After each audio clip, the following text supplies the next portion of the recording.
क्या आपने कभी किसी भक्त के बारे में सुना है जिसने भगवान के लिए राजा, महल, यहाँ तक कि अपने वस्त्र भी त्याग दिए? आज जानिए महादेव की मीरा, अक्का महादेवी की कहानी। कहा जाता है कि बचपन से ही अक्का महादेवी भगवान शिव के मल्लिकार्जुन स्वरूप को अपना सर्वस्व मानती थीं। उनके हृदय में महादेव के प्रति इतना गहरा प्रेम था कि जैसे मीरा ने श्री कृष्ण को अपना पति माना, वैसे ही अक्का महादेवी ने बचपन से ही मल्लिकार्जुन को अपना एकमात्र पति स्वीकार कर लिया था। जब वह बड़ी हुई तो परिवार वालों ने जबरदस्ती उनका विवाह एक राजा से कर दिया, लेकिन अक्का महादेवी का मन कभी भी गृहस्थ जीवन में नहीं लगा। राजा इस बात से बहुत क्रोधित रहता था कि उसकी पत्नी किसी और के प्रति इतनी समर्पित है। जब भी राजा उनके पास जाने का प्रयास करता, अक्का महादेवी स्पष्ट कह देती, मेरा केवल एक ही पति है महादेव, और मुझ पर अधिकार भी केवल उन्हीं का है।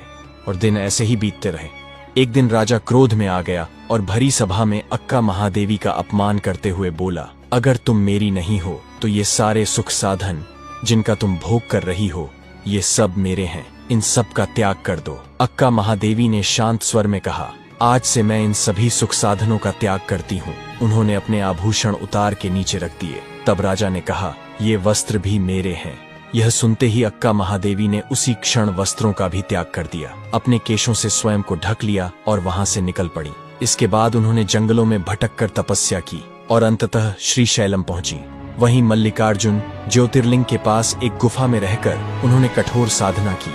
यहीं उन्हें अक्का कहा गया, जिसका अर्थ होता है बड़ी बहन। तब से वे अक्का महादेवी के नाम से जानी गई। कहा जाता है कि उसी गुफा में भगवान शिव ने उन्हें साक्षात दर्शन दिए और अंत में उनकी आत्मा परमात्मा में विलीन हो गई। आज भी श्रीशैलम की उस गुफा में उनकी समाधि है, जहां साधक एक अलग ही दिव्य ऊर्जा और गहरा आध्यात्मिक संबंध महसूस करते हैं। अक्का महादेवी उन महान भक्तों में से एक थीं, जिनकी भक्ति में भक्त और भगवान के बीच कोई भेद नहीं रह जाता।